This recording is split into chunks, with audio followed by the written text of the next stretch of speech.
Kufuatia migogoro isiyo na suluhu ya kudumu ndani ya chama cha ACT Wazalendo kata ya Kivinje Singino wilayani Kilwa mkoani Lindi, mgombea wa nafasi ya udiwani kata ya Kivinje Singino kupitia chama cha ACT Wazalendo Ramadhani 40 amefanya uamuzi wa kujiondoa katika mbio za udiwani katani hapo.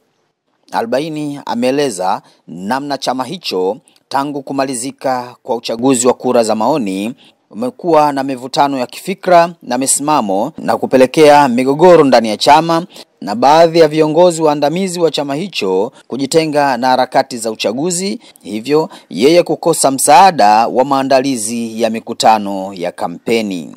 Aidha, 40 amesema kuwa alikuwa na fikra chanya za kusaidia wananchi wa kata hiyo kwa kuwaunganisha kwa pamoja ili waweze kukabiliana na changamoto zao, hivyo ataendelea kushirikiana na viongozi watakaochaguliwa ili kuwaletea maendeleo wananchi wa kata hiyo. Kwa majina naitwa Ramadhani Mohamed 40. Nilikuwa mgombea wa udiwani wa kata ya Kivinje Singino kupitia tiketi ya chama cha ACT Wazalendo.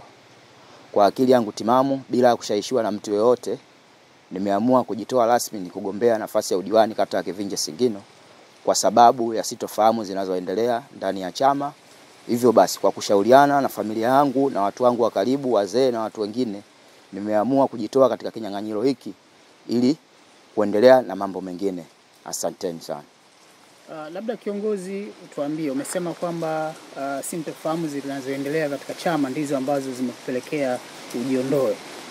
Labda mtu akitamani kufahamu ni sintofahamu za aina gani hizo ambazo zimekusukuma ujiondoe kwenye kinyang'anyiro hicho? Sintofahamu ambazo zimenifanya nijiondoe katika kinyang'anyiro hiki tangu baada ya kupita uchaguzi wa ndani ya chama ya ngazi ya ubunge wa kura za maoni, kumetokea kuelewana kati ya uongozi wa kata na uongozi wa jimbo na watu wengi kukata tamaa na kushindwa kufanya shughuli za kisiasa, kitu ambacho kimenipelekea mimi kushindwa kupata ushirikiano wa dhati katika masuala mengi, kwa mfano kama kuendelea na kampeni na mambo mengine. Maana yake viongozi wengine wamejiuzuru na wengine kuamua kuachana kabisa na siasa. Hivyo basi imenipelekea mimi kubaki kuwa kama yatima na kushindwa kuendelea na hii shughuli ya kugombea kata katika kata hii ya Kivinje Singino. Jambo hilo labda limekuathiri vipi? Unaonekana ni kijana ambaye una ndoto, ulikuwa unatamani kushika nafasi ili uweze kupigania ndoto zako. Labda jambo hilo kupata ushirikiano kwenye chama na kupelekea wewe kujiengua limekuathiri kwa namna gani? Limeniathiri kwa namna vingi kwa sababu nilikuwa na mambo mengi ambayo nilikuwa nayawaza kichwani ambayo nilikuwa natarajia niendelee nayo. Lakini kwa staili hii jinsi ninavyokwenda, kwa sababu tunaitana vikao, watu hawatukai, hatukutani, yani kuna mambo mengi ambayo yanaendelea. Mwisho wa siku nikaona kabisa hii safari maana yake tunapokwenda haitokuwa na mafanikio. Kwa hiyo kabla ya kupoteza vyangu na vitu vingine, muda wa watu na mambo mengine, nikaona bora tu nichukue maamuzi haya ya kujiondoa kabisa katika kinyang'anyiro hiki ili tusiendelee na kuleta sintofahamu zingine na kuendelea na mambo mengine. Lakini pia pamoja na hayo, kujitoa kwangu huku au kunifanya mimi kutoendelea na mambo mengine na shughuli za kijamii. Nitaendelea kufanya shughuli mbalimbali za kijamii kama ilivyokuwa hapo mwanzo na kushirikiana kwa mambo yote kwa watu wengine na mambo mengine ambayo yatafuata hapo mbeleni. Hii sio mwisho wa kusema labda ndio nimeachana kabisa na mambo ya kusaidiana kwenye mambo ya kijamii. Mambo ya kijamii yataendelea kama kawaida. Wengi wanapojiengua katika nafasi kama hizi wamekuwa wakiunga mkono chama na kusapoti na kuhamia moja kwa moja. Kwako wewe ni wazo gani ambalo uko nalo mpaka kufikia wakati huu? Kwangu mimi nitabaki kuwa mwanachama wa kawaida wa chama cha ACT Wazalendo na sina haja ya kujiunga na chama cha CCM. Nimeamua tu, ila kutokana kwa sababu kila safari unategemea mbele iwe na mafanikio. Lakini tangu mwanzo kunaonekana kuna ugumu wa namna hii. Sasa nikaona tusipoteze muda kwa sababu watu wengi, marafiki zangu, watu wangu wa karibu, kila mtu ambaye walikuwa wananisupport mwanzo katika hili tangu kutokea kwa makazi hizi za uchaguzi, watu wameonekana kuvunjika moyo. Unaona? Wameonekana kuvunjika moyo, jambo linalopelekea maana yake tushindwe kushirikiana kama ilivyokuwa hapo awali. Lakini hii kujiondoa kwangu kufanya eti mimi kujiunga na Chama cha Mapinduzi, nitaendelea kubaki na misimamo yangu ya kuwa kwa vyama vya upinzani kama kawaida. Hakuna athari zozote unazohisi kwamba zinaweza zikaikumba chama chako? Hilo siwezi fahamu.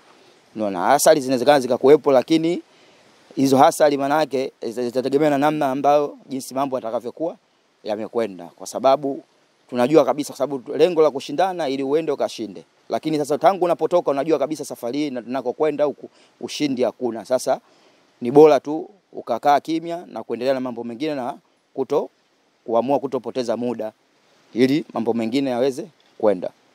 Ulifanya ushirikiano na viongozi wako labda katika hili, katika maamuzi haya, mlikaa chini mkaangalia ni kwa namna gani mnaweza mkatatua kabla ya kuingia kwenye maamuzi haya magumu? Naam, nilikaa na viongozi mbalimbali katika nyanja mbalimbali katika kushauriana kuona tunafanyaje. Wazee, wadau wa chama wengi, lakini kila unayoongea unakuta kabisa mnaongea hivi lakini kuna mambo mengine huku mnaongea hiki, lakini ukija kwenye masuala ya utekelezaji unakuwa hakuna. Ushirikiano ule unapotea. Kwa hiyo nikaona kabisa, na kutokana na ushauri wa watu wangu wa karibu kabisa, kanambia hii safari ndugu yangu ni bora tu tuachane nayo kwa wakati huu, tutaangalia mengine mpaka hapo baadaye. Labda wako vijana ambao wana mitazamo kama ya kwako kugombania nafasi mbalimbali. Unawaambiaje hasa unapokutana na changamoto kama ulizokutana nazo wewe? Kikubwa maana yake naomba niwashauri vijana ambao watakao kuwa wanataka kujitokeza kwa mambo kama haya, wakae wajipange vizuri, waangalie namna gani wataendea katika hayo matarajio yao ambao wanayakusudia. Iko mitazamo ambayo ulikuwa nayo ambayo ilikupelekea uamini kwamba ukichukua nafasi hii utaenda kuwapambania kata ya Kivinje Singino. Labda kwanza mitazamo yako ilikuwa ni ipi na ilikuwa inalenga vitu gani, na sasa hivi hatima yake ni nini? Mitazamo yangu kubwa ilikuwa ni kutaka kuwaunganisha wanajamii ya Kilwa Kivinje ili kuondoa changamoto mbalimbali.